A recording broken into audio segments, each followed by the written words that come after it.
Dipersembahkan oleh Assalamualaikum warahmatullahi wabarakatuh, pemirsa TVmu dimanapun Anda berada. Apa kabarnya pemirsa? Mudah-mudahan pemirsa selalu dalam keadaan sehat walafiat dan juga selalu dalam lindungan Allah Subhanahu wa Ta'ala. Amin.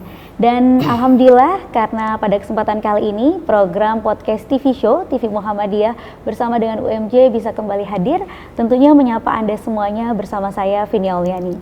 Dalam podcast TV Show TVmu dan UMJ ini kita akan membahas berbagai informasi yang menginspirasi dan juga memotivasi dari berbagai macam bidang keilmuan.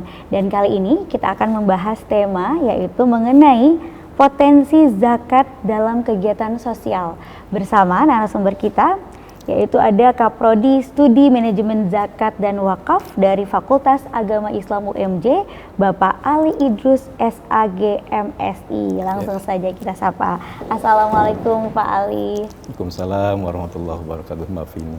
Ya, sehat ya Pak ya? Alhamdulillah Mbak Vini. Gimana ya, Mbak Vini, sehat? Sehat juga Pak, Alhamdulillah. Ya. Baik Pak, ini kita Indonesia ini kan umat muslim terbesar ya Pak ya, salah satu umat muslim terbesar di dunia.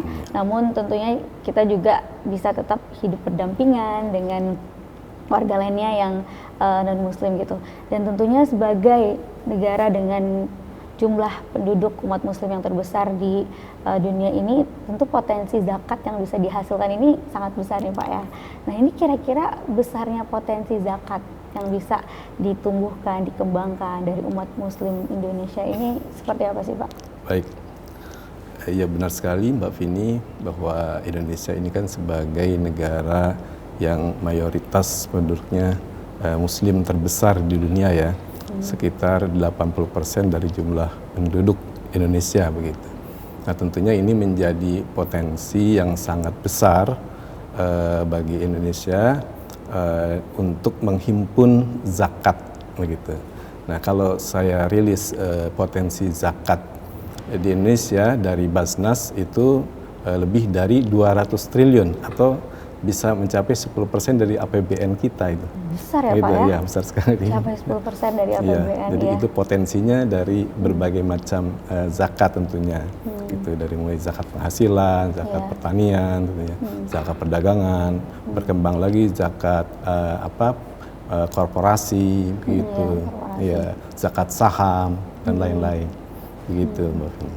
Iya, jadi ternyata itu besar sekali potensinya tadi 10% dari APBN itu tadi. Nah, apakah ini sudah dimaksimalkan pengelolaannya dengan optimal begitu? Bagaimana sih Pak pengelolaan zakat di Indonesia selama ini yang berjalan? Iya, jadi pengelolaan zakat Indonesia itu dilakukan oleh dua institusi ya, begitu. Satu institusi atau lembaga yang didirikan oleh pemerintah, yaitu Basnas. Nah, kemudian juga ada lembaga yang didirikan oleh masyarakat, itu LAZ, Lembaga Amil Zakat. Gitu. Ya, jadi ada kalau Basnas ada tingkat nasional, begitu, Basnas RI, kemudian turun ke provinsi, Basnas provinsi, itu ada 34 Basnas provinsi kalau nggak salah. Gitu. Kemudian juga turun lagi ke tingkat kabupaten kota. Itu jumlahnya mencapai 500-an. Itu Basnas tingkat kabupaten kota. Kemudian turun lagi ke paling bawah ada namanya itu UPZ, Unit Pengumpul Zakat. Itu masuk ke tingkat paling bawah ke kelurahan, kemudian ke masjid-masjid juga. Nah, kemudian kalau LAZ itu tadi ada LAZ, Lembaga Amil Zakat Nasional, tingkat nasional. Kemudian ada juga yang tingkat provinsi sama tingkat kabupaten. Gitu. Nah, ada yang paling bawah nanti ada namanya kantor layanan gitu. Kalau di Lazismu itu paling bawah ke AUM gitu, atau ke PDM, ke PCM, itu ada namanya kantor layanan. Begitu Mbak Vini. Iya. Jadi memang sudah dikelola juga oleh negara dari yang Basnas itu tadi untuk yang swasta ya Pak, pihak swasta tadi Lembaga Amil Zakat. Iya, didirikan oleh masyarakat. Itu bisa didirikan oleh masyarakat ya Pak ya, dan itu tadi dari tingkat pusat terus ke bawah sampai cabang juga itu tadi kabupaten. Nah, ini manajemennya Pak seperti apa sih nanti tiap-tiap mungkin dari Badan Amal Zakat itu tadi mengelola zakat yang terkumpul itu tadi, apakah mendata dari tiap-tiap daerah, kemudian perbedaannya di manajemen tingkat bawah dan pusat ini bagaimana untuk memaksimalkan penyaluran zakat itu? Jadi memang kalau yang tingkat pusat itu nanti dari tingkat bawah itu memberikan informasi terkait dengan data-data atau capaian penghimpunan gitu ya, dilaporkan sampai pusat gitu. Nah sementara nanti pengelolaannya bisa dilakukan secara oleh tingkat provinsi juga. Kemudian operasionalnya itu kan kalau pusat itu dari APBN, gitu ya. Kalau daerah atau provinsi itu dari kepala daerah nanti, APBD-nya ya. APBD-nya begitu. Nah seterusnya begitu. Baik, iya. Jadi pelaporannya nanti ke pusat, berapa penghimpunan yang sudah dicapai gitu ya. Gitu. Baik ya. Nah ini kan Bapak juga kan sebagai Kaprodi dari program manajemen zakat dan wakaf ya Pak ya. Iya. Ini kita boleh singgung juga tentang wakaf ya Pak ya. Baik. Nah kalau untuk wakaf sendiri perbedaan pengelolaan ini dengan zakat ini seperti apa nih Pak? Kan mirip-mirip tapi beda ya Pak ya? Iya.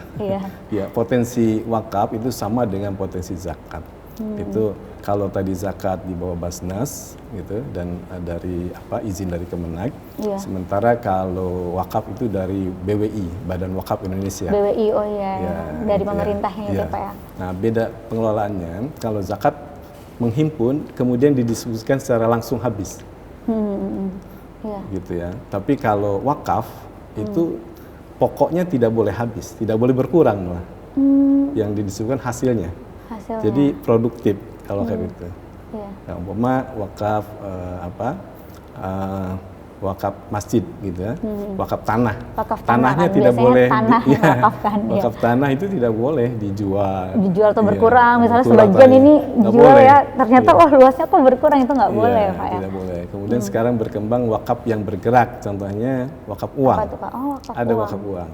Jadi wakaf uang, uangnya itu disimpan di bank. Ada namanya bank yang sudah ditunjuk memang, bank-bank sendiri, bank-bank syariah itu yang ada. Uangnya dihimpun di situ. Jadi masyarakat boleh melakukan wakaf itu minimal 1 juta kalau nggak salah. Jadi yang kita ketahui kan kemarin-kemarin itu oleh masyarakat itu wakaf itu harus 3M. Tanah, iya harus besar jumlahnya itu ya Pak ya. masjid, gitu ya, madrasah, makam, gitu ya. Iya. Nah, sekarang itu berkembang wakaf itu ada wakaf uang produktif. Jadi uangnya itu disimpan di bank, itu ditahan sampai berapa besar nanti, kemudian hasilnya baru yang diberikan kepada mauquf alaih. Begitu. Namanya mauquf alaih. Iya, jadi yang mustahiknya itu mauquf alaih. Kalau untuk yang mengelola nanti itu Nazir. Nazirnya Pak ya? Nazir, iya.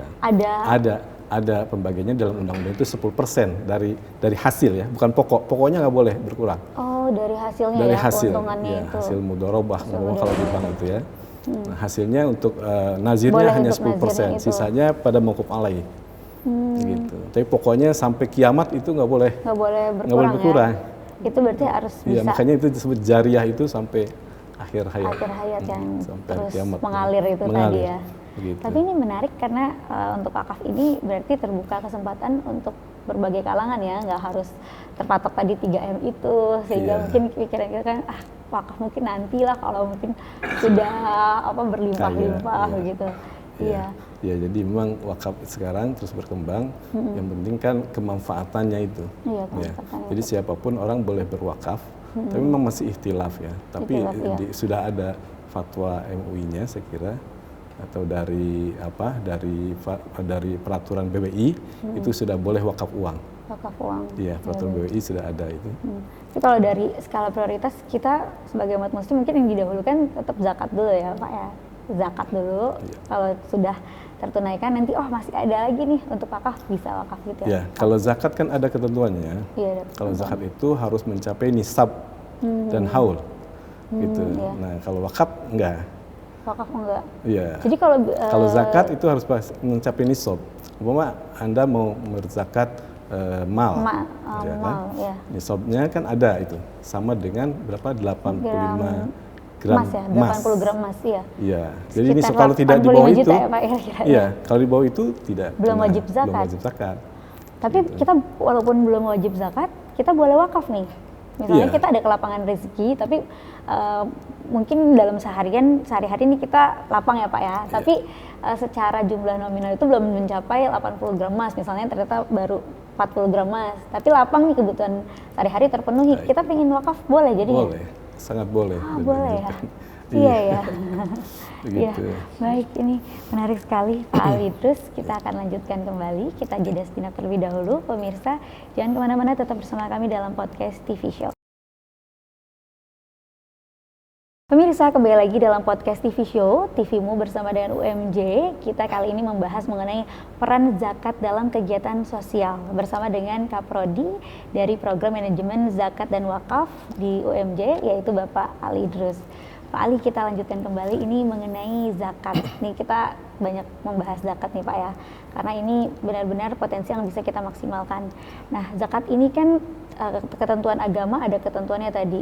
Kita orang-orang yang wajib zakat jika sudah memenuhi nasab gitu. Nisab ya, maaf. Nah, nisab. Nah, ini sebenarnya peran-peran apa saja nih Pak yang bisa dihasilkan dari zakat ini untuk kegiatan sosial agar tentunya bisa berdampak langsung nih untuk kemakmuran umat gitu. Baik. Kalau kita lihat di Undang-Undang Zakat itu Undang-Undang Nomor 23 tahun 2011 bahwa tujuan zakat itu untuk diantaranya untuk mensejahterakan umat, gitu ya. Maka peran atau fungsi manfaat zakat itu bisa untuk memenuhi kebutuhan dasar seperti pangan, gitu ya, papan, kemudian sandang juga. Jadi sandang, pangan, papan. Jadi memenuhi kebutuhan dasarnya, gitu ya. Jadi bisa diberikan beras kalau pangan itu ya, sembako begitu. Kemudian juga kalau sandang mungkin kebutuhan pakaian gitu ya, atau papan rumah. Itu sudah ada program pemberian rumah kepada mustahik itu oleh Basnas, sudah ribuan unit itu sudah dilaksanakan, gitu kalau nggak salah itu. Bagus itu ya Pak ya, bisa rumah juga berarti ya, sampai membantu. Kalau di Malaysia masyarakat. saya pernah dengar itu wakaf rumah, tapi di Indonesia pentasarufannya dari zakat, begitu. Baik ya. Nah ini itu kan tadi peran-perannya agar bisa tadi memakmurkan masyarakat, umat ya Pak ya. Nah ini melalui apa? Apakah memang tadi kalau dalam bentuk sandang itu tadi langsung diberikan dalam bentuk beras misalnya. Nah juga rumah, apakah juga ada peran-peran untuk menumbuhkan kemampuan masyarakat agar bisa produktif, menjadi pelatihan seperti itu misalnya Pak? Ya memang selain dari kebutuhan dasar tadi, kemudian kebutuhan akan pendidikan. Ya, jadi dari Basnas juga banyak, atau lembaga-lembaga zakat itu banyak memberikan beasiswa pendidikan. Nah, ini kan cukup produktif karena nanti ketika seseorang sudah selesai pendidikan sampai perguruan tinggi itu nanti akan naik derajatnya, gitu kan? Betul. Jadi dalam sudah dalam Al-Quran itu disebutkan bahwa Allah akan mengangkat beberapa derajat orang yang berilmu, gitu kan ya. Nah, jadi itu setelah orang punya ilmu, insya Allah mereka akan mudah mendapatkan pekerjaan, sehingga ini menjadi produktif. Dan yang tadinya mereka dari mustahik akan menjadi muzaki, itu harapannya. Orang yang menerima zakat, mereka akan jadi orang yang memberikan zakat ketika sudah menjadi orang, begitu kan ya, berhasil. Kemudian juga bisa juga dari untuk kesehatan. Jadi ada program pembayaran BPJS dari uang zakat, sudah ada itu dilaksanakan. Ya, kemudian juga untuk pendayagunaan itu bantuan modal untuk UMKM. Oh, UMKM. Iya, itu jadi harapannya ketika ada pembinaan dari modal, kemudian juga produknya, pemasarannya ada pendampingan dari lembaga zakat, begitu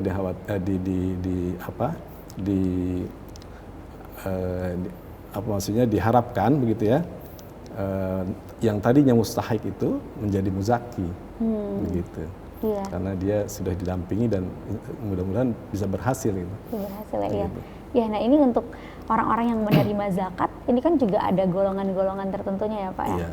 yang berhak gitu menerima Iya. zakat ya. Nanti golongan-golongan ini apakah juga dirangkum atau mereka nanti bisa, misalnya mereka merasa nih butuh termasuk ke dalam 8 golongan itu yang berhak untuk menerima, bisa langsung datang meminta pengarahan, pendampingan atau bagaimana? Ya, sejauh ini informasi yang yang saya terima begitu ya, memang ada pelayanan mustahik. Jadi lembaga zakat itu ada pelayanan mustahik. Banyak masyarakat yang memang datang langsung ke lembaga zakat, begitu ya.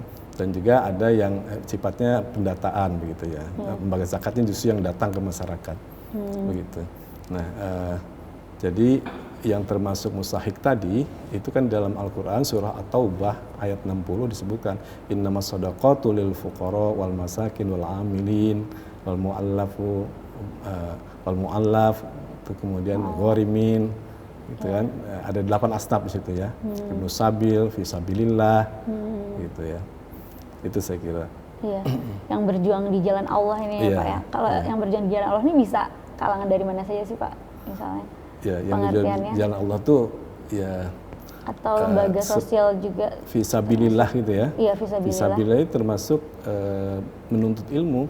Itu termasuk menuntut ilmu ya. Iya, termasuk fisabilillah itu. Iya, itu tadi yang dalam bentuk beasiswa itu tadi Pak ya. Itu. Iya ya. Dan pelatihan itu termasuk mustahik gitu ya. Mustahik ya. Bisa diberikan bantuan beasiswa pada mahasiswa atau pada pelajar, karena itu termasuk asnafnya itu fisabilillah. Fisabilillah tadi. Gitu. Dan UMKM itu juga Pak ya termasuk. Iya, UMKM termasuk yang fakir atau golongan miskin. Jadi apa bedanya fakir dan miskin? Kalau fakir itu mungkin yang miskin ekstrim. Miskin ekstrim ya, super miskin gitu. ya. Miskin ekstrim. Tapi kalau miskin dia ada penghasilan tapi belum memenuhi kebutuhan hidupnya. Iya, belum mencukupi kebutuhannya.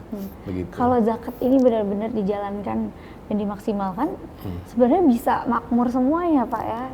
Ya. Dan ya, ada orang miskin nanti. Ya, kalau dilihat potensinya tadi, kalau bisa terhimpun itu ratusan triliun tadi, itu bisa membantu negara saya kira untuk mensejahterakan masyarakat. Kalau kita baca data di Badan Statistik Nasional itu ada kurang lebih 10% dari jumlah penduduk Indonesia yang termasuk golongan miskin. Kalau penduduk Indonesia 250 juta, maka 10%-nya sekitar 25 juta. 25 juta, iya.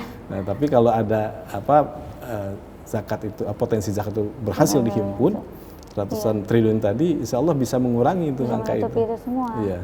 Angka kemiskinan, angka pengangguran bisa dikurangi oleh zakat itu. Iya, berarti ini itu tantangannya juga ya Pak ya? Iya. Tantangan dalam menyalurkan zakat itu semua dengan tepat dan merata itu tadi. Itu seperti apa sih Pak memang tantangannya saat ini Pak yang dihadapi? Ya, saya kira tantangan untuk menghimpun zakat itu adalah SDM-nya. SDM-nya Pak. Ya, karena begitu besar dan begitu luas Indonesia, ini SDM-nya belum tercukupi. Iya. Gitu, SDM-nya belum tercukupi ya. Yang paham benar-benar. Nah, jadi harus gitu ya, Pak? harus paham syar'inya dan regulasinya. Dan regulasinya. Iya, jadi aman secara syar'i, aman secara regulasi gitu kan ya. Nah, ini di prodi kami ini dipelajari itu nanti. Iya. Gitu. Nah, itu tepat sekali jadinya kan tahu nih tentang apa tadi zakatnya, ketentuannya secara syar'i, ini yang wajib zakat, ini yang berhak mendapatkan zakat gitu. Baik, jadi ternyata tantangannya salah satunya itu juga SDM-nya. SDM-nya, iya. Nah, terkait ini juga Pak, untuk menumbuhkan kesadaran masyarakat nih kan, untuk juga mungkin masyarakat banyak juga mungkin bukannya abai, tapi mungkin karena tidak paham ataupun mungkin juga karena lupa gitu Pak ya, belum zakat gitu. Ini nih sebenarnya yang wajib zakat itu ketentuannya bagaimana Pak? Ya, tadi kan ada zakat profesi juga, zakat pertanian dan lain-lain. Jadi memang salah satu tantangan juga kurangnya edukasi kepada masyarakat tadi. Jadi ini yang perlu kita berikan kepada masyarakat, edukasi-edukasi terkait dengan zakat. Ya. melalui seminar atau tulisan-tulisan jurnal. Nah ini di prodi kami sudah mulai hasil penelitian mahasiswa kita masukkan ke jurnal, kita wajibkan mahasiswa untuk membuat jurnal. Nah ini kan salah satu edukasi kepada masyarakat begitu ya. Iya, betul. Dan juga dakwah-dakwahnya langsung mungkin turun ke masyarakat melalui masjid-masjid. Nah, itu juga harus kita lakukan itu edukasi itu. Iya. Gitu. Betul. Iya. Kemudian di medsos juga saya kira harus ada itu film-film edukasi ya, film pendek itu harus dibuat itu. Iya, terkait zakat ini. Terkait zakat. Kalau untuk zakat misalnya nih Pak, pekerja kantoran nih Pak, itu udah harus wajib zakat minimal penghasilan berapa sih Pak? Ya, jadi zakat profesi itu dikiaskan kepada zakat pertanian, gitu ya. Zakat pertanian itu diturunkan dari situ ya Pak ya? Iya, dikiaskan begitu. Jadi dalam Al-Quran nggak ada zakat profesi. Sebelumnya belum ada zaman Rasulullah, belum ada zakat profesi. Belum ada zakat ini profesi. Perkembangan Jadi zaman. profesi zaman Rasulullah itu profesi rendah justru. Pertanian. Kalau sekarang kan profesi sudah dokter itu gajinya lebih. Jadi zakat pertanian itu kan kewajibannya nisabnya itu 650 kilogram. Ya, kalau mencapai 650 kilogram beras, nah, maka dia wajib mengeluarkan zakat begitu ya. Itu per panen ya Pak? Ya, berarti per mendapatkan penghasilan. Kalau sekarang kalau sekarang ketika saya umpama sebagai guru, kemudian setiap bulan saya menerima gaji, nah itu dianggap seperti orang panen. Bedanya kalau petani dengan pacul, kita dengan laptop gitu, cari uangnya begitu. Nah itu setiap gajian maka dianggap itu sekali panen, dan itu wajib dikeluarkan zakatnya. Dia dikiaskan nisabnya itu sama dengan tadi 650 kilo emas, itu sekitar 7 jutaan ya kalau nggak salah. Ya Basas itu sekarang sudah menetapkan 7 juta dia wajib mengeluarkan zakat profesinya 2,5%. Iya, tapi itu juga kecil ya, maksudnya ringan, 2,5% dari 7 juta, tapi manfaatnya besar sekali untuk umat. Untuk umat, gitu, dan tidak akan memiskinkan orang dengan orang. Kalau mau lebih kita bisa di zakat atau di infak Pak, baca misalkan itu tadi 2,5%, tapi ternyata saya mau lagi nih, mau donasi lagi, lebih baik kita alihkan kemana Pak? Ya ada, jadi instrumennya bukan hanya zakat gitu kan, ada instrumen sedekah, ada instrumen infak, gitu ya, infak sedekah, ada instrumen tadi wakaf, gitu. Jadi instrumen ekonominya banyak nih Islam ini. Jadi ada orang umpama tidak bisa mendapatkan zakat, ya dia bisa mendapatkan sedekah. Dan sedekah itu kan bukan hanya materi, imateri kayak senyum udah sedekah. Iya, senyum aja sedekah, yang paling murah, paling simpel ya Pak ya. Iya, menarik sekali ya. Jadi insya Allah di Islam ini membuka banyak pintu-pintu juga rezeki untuk saling berbagi ya Pak ya, dan memakmurkan umat ya tadi. Baik Pak Ali Idrus, kita jeda sejenak, kita akan lanjutkan kembali, kita simak dulu yang lewat berikut ini. Pemirsa, terima kasih masih bersama kami dalam podcast TV Show TVmu bersama dengan UMJ. Kita kali ini membahas tema mengenai peran zakat dalam kegiatan sosial. Kita lanjutkan kembali Pak Ali Idrus. Ini ternyata betapa besar potensi zakat dan juga wakaf tadi untuk kemaslahatan umat, untuk kesejahteraan masyarakat ya Pak ya, dimana di situ membuka pintu-pintu kita untuk saling berbagi tentunya. Nah, sebagai juga program studi ini manajemen zakat dan wakaf yang ada di UMJ ini, apa saja nih upaya yang dilakukan tadi juga untuk mewujudkan SDM yang mumpuni, karena tadi salah satu tantangannya kan SDM yang kurang nih, kurang memahami, kurang mengetahui alur-alur regulasi dan sebagainya, juga persyaratannya begitu Pak. Iya, jadi upaya yang kita laksanakan di Prodi Manajemen Zakat dan Wakaf adalah kita di profil lulusan itu adalah untuk mewujudkan calon amil, mewujudkan amil dan nazir yang profesional. Ya. Itu profil lulusannya menjadi praktisi di lembaga zakat dan juga di lembaga wakaf. Juga di visinya itu kita mewujudkan amil dan nazir yang profesional, gitu ya. Ini yang kita untuk mewujudkan amil dan nazir profesional itu di kurikulum kita akan berikan pertama fikihnya tentunya. Tadi aman syar'i ya, harus aman syar'i kan dalam harus aman syar'i agar ibadahnya sesuai nih sama ketentuan Allah. Jadi fikihnya itu kita berikan fikih zakat, fikih wakaf, itu dasarnya ya. kemudian manajemennya, mulai dari bagaimana sih perencanaannya gitu kan, kemudian bagaimana harus menghimpun, gitu ya, kemudian bagaimana harus membuat program, kemudian bagaimana harus mendistribusikan. Nah, itu di manajemennya kita ada, jadi ada kita berikan di kurikulumnya. Kemudian juga ada keuangan, akuntansi. Jadi akuntansi zakat ada, itu berbeda dengan akuntansi yang konven. Kemudian juga ada digital, ya, fundraising digital. Nah, gitu iya ya. itu. Karena kalau dulu kan door to Lagi door happening namanya. sekarang, iya, Nah, door to sekarang door. lebih mudah dengan digital, dengan platform itu. Orang bangun tidur itu sedekah subuh kan pahalanya sangat besar ya. Iya, tinggal klik aja, Pak, ya. Orang tinggal pakai platform aja gitu kan, tinggal Iya. klik. Nah, justru itu sekarang dirilis oleh Basnas, itu pendapatannya luar biasa itu, miliar-miliar itu, besar. Jadi kaum Gen Z kan malas itu, Mager, Pak. Mager. Mager Jadi gampang nemuin sebenarnya orang, tapi untuk mau yang bersedekah, praktis, iya. lebih mudah gitu. Kalau yang angkatan yang dahulu gitu, wah agak sulit, tapi mereka ke masjid ya untuk Di ini. Tapi masjid, kalau yang ya. sekarang kaum Gen Z itu lebih, Lewat gadget. ya lebih mudah untuk bersedekah itu dengan Iya. platform-platform itu, gitu. Dan itu luar biasa ini. Iya, jadi potensi. dari aplikasi itu tadi ya Pak ya, Iya. bisa zakat langsung tek Iya. memudahkan itu. Iya. Itu jadi yang dilakukan. Iya. Kurikulumnya tadi itu termasuk apa aja Pak yang diberikan untuk para mahasiswa-mahasiswinya? Ya, jadi kurikulumnya tadi sudah saya sampaikan, itu terkait dengan manajemen, kemudian fikihnya, Fikihnya kemudian tadi. keuangannya juga ya, dan digitalisasinya. Itu kurikulum yang ini kurikulum ini kita kita kerjasamakan, itu maksudnya kita mengundang dari praktisi-praktisi atau lembaga-lembaga seperti Basnas.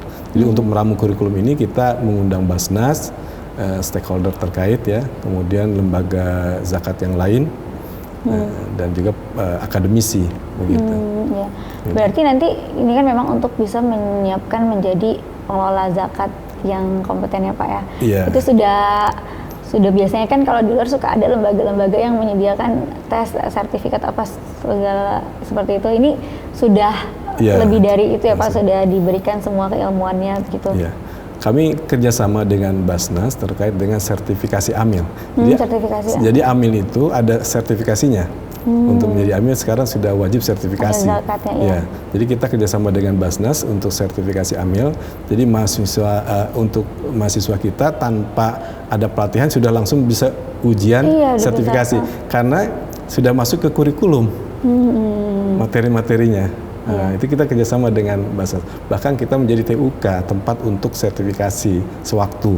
Nah, di UMJ ini bisa. Jadi kami mensertifikasi mitra-mitra seperti Lajismu, bisa nanti disertifikasikan di UMJ. Karena kita sudah mendapat sudah kerjasama dengan Basnas sebagai TUK tadi, tempat untuk sertifikasi sementara. Kalau untuk ini yang untuk wakaf Pak, pengelola wakafnya itu tadi ada sertifikasi juga ada. Untuk Jadi untuk wakaf ada namanya sertifikasi Nazir. Nazirnya Iya, tadi ada sertifikasi Nazir. Berarti nanti kerjasamanya dengan BWI itu. Badan Wakaf Indonesia. Iya, berarti nanti udah tenang nih mahasiswa-mahasiswinya ya, udah masuk jurusan ini, lulus sudah dapat sertifikasi AMIL sama sertifikasi Nazir itu tadi ya, untuk wakaf ya. Iya, sebagai pendamping ijazah. Jadi sudah dapat ijazah, ada pendampingnya, itu sertifikasi AMIL dan Nazir. Gitu. Iya.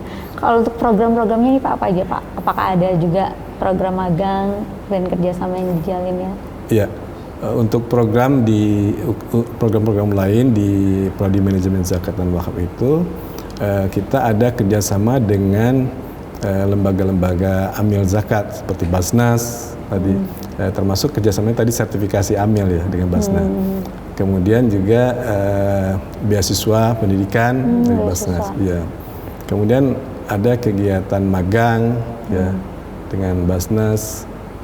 Tingkat pusat, kemudian tingkat DKI, dan tingkat daerah Basnas Tangsel. Berapa lama Pak biasanya Pak untuk program magang ini? Program magang kita laksanakan 2 bulan. 2 bulan? Iya, nah di samping magang ada juga kegiatan lain seperti relawan Ramadan. Nah sebentar lagi nih. Sebentar lagi Ramadan ini. Jadi mahasiswa seperti kita, apa tuh Pak ya? Jadi mahasiswa kita nanti ikut seleksi magang relawan Ramadan di Basnas atau lembaga zakat. Nah, nanti dalam 1 bulan itu mereka menyebar. Ada programnya oleh lembaga itu, diberikan program fundraising dan sebagainya itu. Nah, mereka di samping belajar di lapangan, kan ada feedback yang dia dapat juga itu. Ada transport. Nah, itu yang bikin menarik bagi mahasiswa itu. Mereka bisa belajar sambil belajar tapi dapat uang transport juga ya, lumayan buat lebaran. Tambah-tambah uang saku. Uang saku. Begitu. Jadi ini yang menarik buat mahasiswa ini. Iya, menarik ya, bisa langsung berinteraksi juga. Kita juga dapat bantuan beasiswa riset dari Basnas. Ya, dapat. Ini alhamdulillah sudah 3 kali. Atau yang sedang skripsi ya. Skripsi ya. Itu alhamdulillah sudah 3 tahun berturut-turut mahasiswa kita mendapat beasiswa riset itu. Gitu. Tentunya lewat seleksi. Seleksi ya, untuk ada nilai-nilainya, harus mencapai IPK berapa gitu ya Pak? Iya, dari skripsinya itu ya, dari proposalnya tadi. Baik, ya ini menarik sekali Pak Ali Idrus. Kita akan lanjutkan kembali, kita jeda sejenak, kita simak dulu yang satu ini. Pemirsa, terima kasih masih bersama kami dalam podcast TV Show UMJ, yang mana kita kali ini membahas mengenai peran zakat dalam kegiatan sosial. Dan kita lanjutkan kembali nih Pak Ali Idrus, di mana juga dari Fakultas Program Studi Manajemen Zakat dan Wakaf ini juga terus memaksimalkan upayanya, peran-perannya untuk bisa menghasilkan SDM yang mumpuni itu tadi ya. Nah, Bapak, kalau dari prodi Manajemen Zakat dan Wakaf ini sendiri, keunggulannya apa nih Pak dibandingkan mungkin pilihan lain juga yang ditemui? Ya, saya kira keunggulan dari prodi kami ini kan prodi langka ini sebenarnya. Jadi hanya ada 16 atau 17 prodi di Indonesia. Iya Pak ya.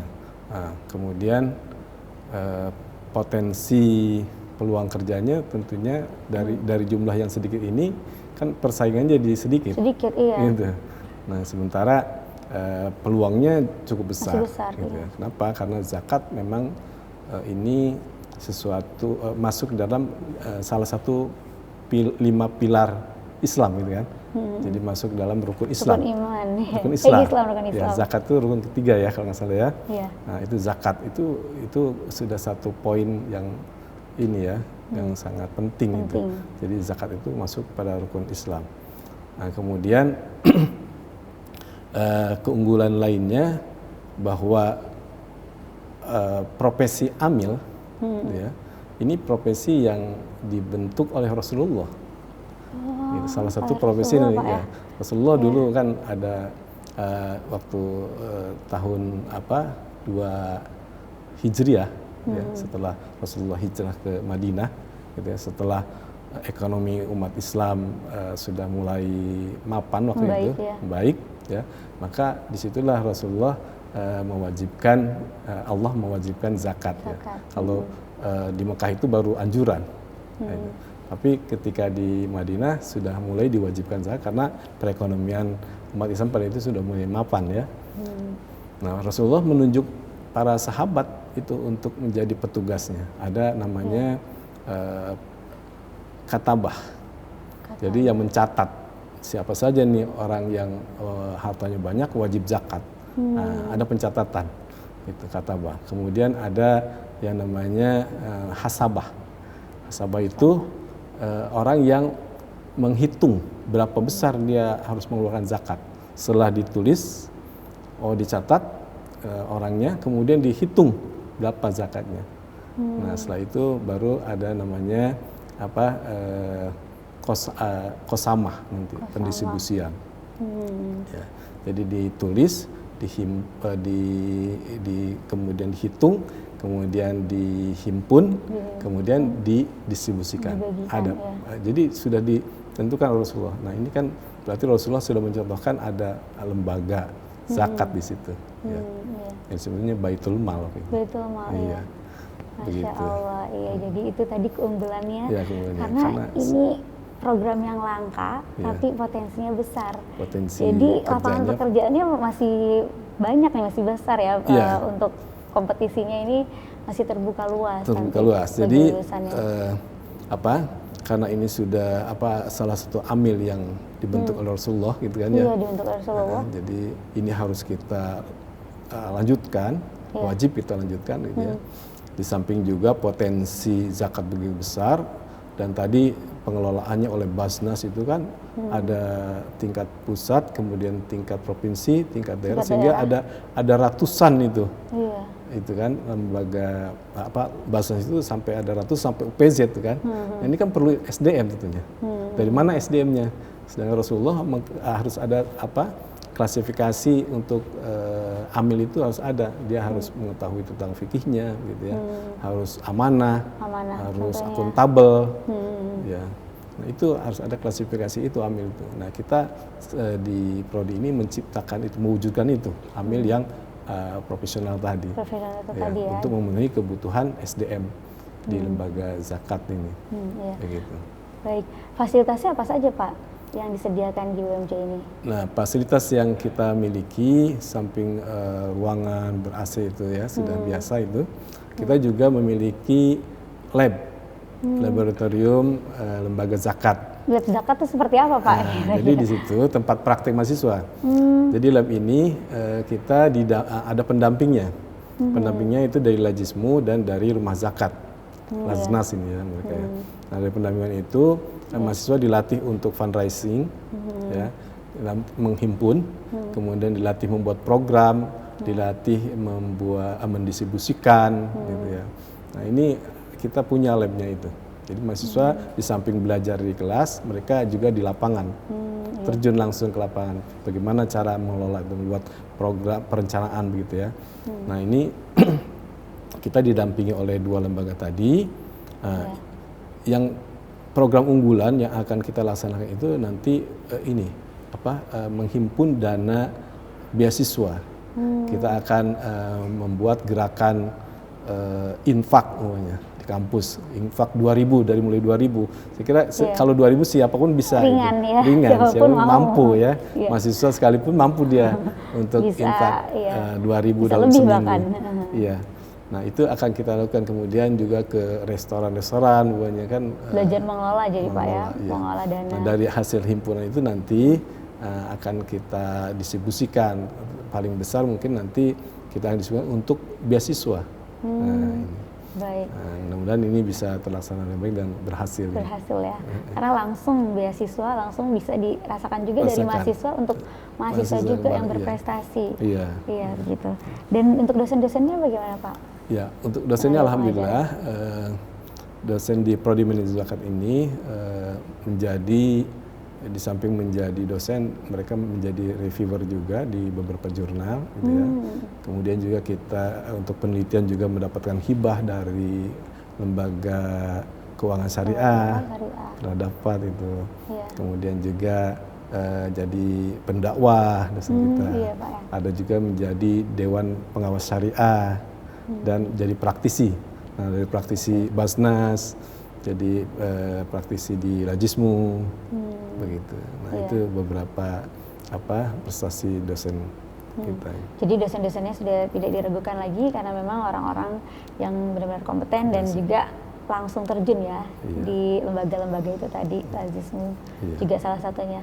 Nah, untuk ini Pak, jaringan alumni, bagaimana kerjasama yang terjalin juga dengan jaringan alumni? Iya, alhamdulillah alumni kita itu sudah tersebar di beberapa lembaga terserap gitu ya.